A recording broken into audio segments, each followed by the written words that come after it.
Bonjour.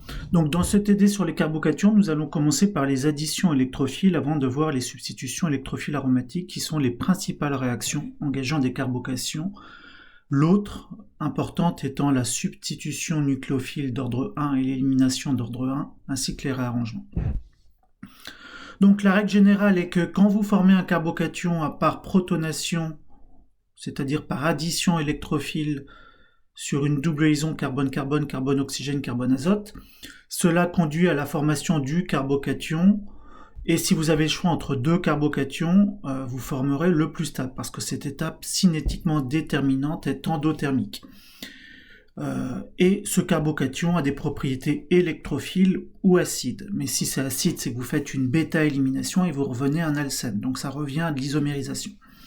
Donc le premier exemple qu'on va voir, c'est celui-ci. C'est l'addition d'eau en milieu acide en quantité catalytique sur le styrène. Le styrène, c'est Phi conjugué, donc un noyau aromatique conjugué avec un alcène. Donc, la première chose à dire, c'est d'où vient l'électrophile. Donc l'électrophile, c'est l'acide sulfurique, d'accord, qui fournit H+, puisqu'il s'agit d'un acide fort, donc la réaction de dissociation, d'accord, est irréversible, et vous formez votre électrophile.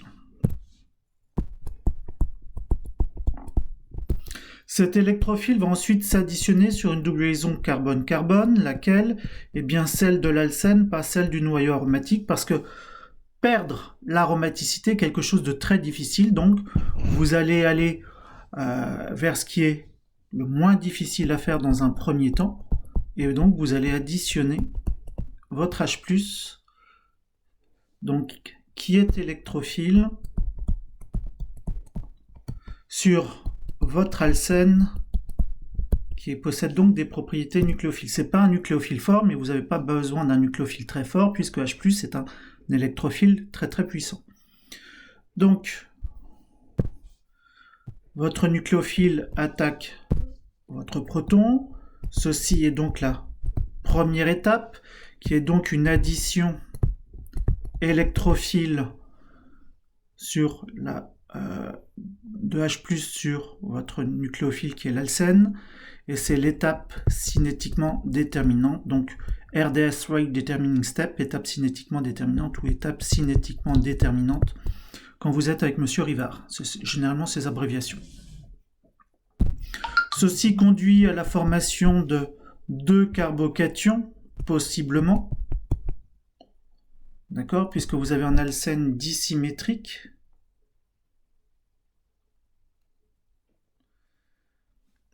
Et du coup, vous avez soit ce carbocation-là, et ou, en aucun cas, je tiens à le rappeler, et ceux qui étaient en amphi le savent, je ne veux pas avoir règle de Markov-Nikov, le carbocation le plus substitué, le plus stable.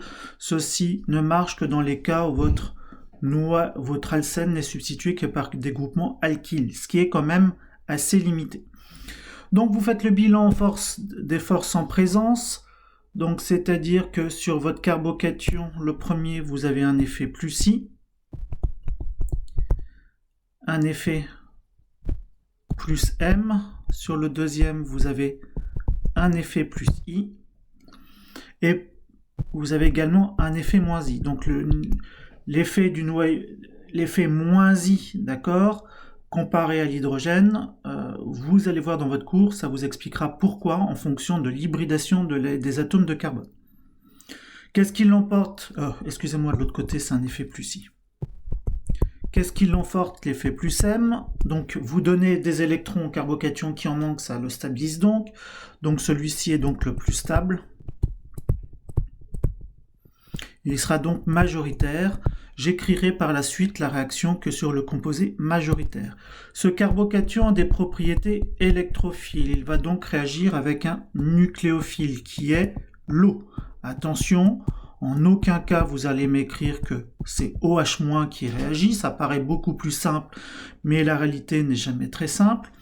Pourquoi vous n'avez pas le droit d'écrire OH-? Parce que OH- est une espèce basique et je vous rappelle que vous êtes en milieu acide. Donc, H2O réagit avec ceci dans une deuxième étape, qui est une addition nucléophile, qui conduit à la formation de cet oxonium. C'est comme ceci qu'on appelle les oxygènes chargés positivement. Donc, quand c'est H3+, c'est un oxonium substitué par 3 hydrogènes.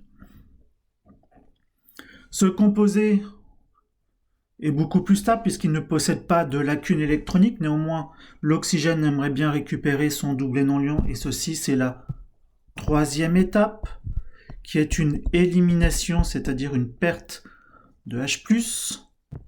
Et cette perte de H+, va vous expliquer comment vous régénérez le catalyseur.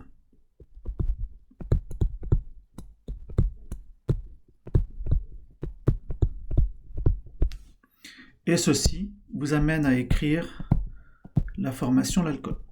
Donc, tout ceci est relativement simple, hein, c'est du très classique. Ne vous attendez pas à des choses aussi simples de ma part le jour de l'examen. Vérifiez que vous avez bien tout expliqué, c'est-à-dire vous barrez tout ce que vous avez utilisé. J'ai utilisé ça, j'ai expliqué le terme catalytique, j'ai utilisé l'eau, j'ai bien expliqué ça, le terme majoritaire, minoritaire. Et évidemment, vous pouvez marquer plus phi, ça, de manière analogue, d'accord? Mais ça, c'est de manière identique.